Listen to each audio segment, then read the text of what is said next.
After much anticipation, the OnePlus 6 was finally unveiled at a London press event.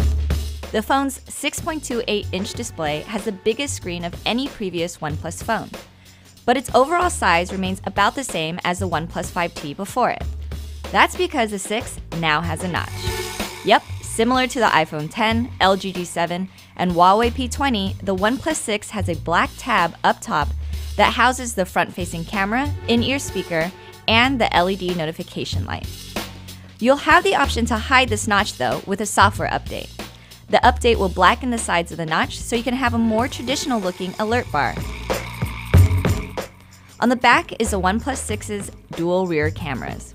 Like last year, there's a standard 16-megapixel lens and a 20-megapixel telephoto shooter for bokeh-style portrait photos. But the camera's sensor is now 19% larger and it has optical image stabilization. OIS is especially important for taking steadier photos and video. You'll also be able to take portrait photos using the front-facing camera after a software update. With its minimalist take on Android 8.1 Oreo, OnePlus kept the software mostly the same. It did add some navigational gestures though, that work similar to the iPhone X, including swiping up and holding for your recent apps. OnePlus also added some goodies for gamers. You can now shift the network data usage of apps running in the background to maximize the intake of data your currently open game is using. You can also choose to have games display in a low or high resolution to save battery, and you can disable auto brightness while gaming.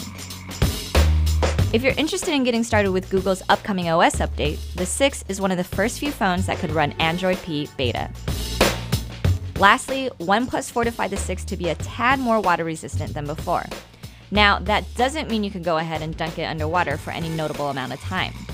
But the company did say it can survive a couple of drops here and there from the rain or an overzealous sink. That's not as impressive as being IP certified for higher water resistance, which the phone isn't. But at least it's something. The phone is available online on May 22nd and starts at $529 for the 64 gig variant. For more information about the OnePlus 6, check out cnet.com.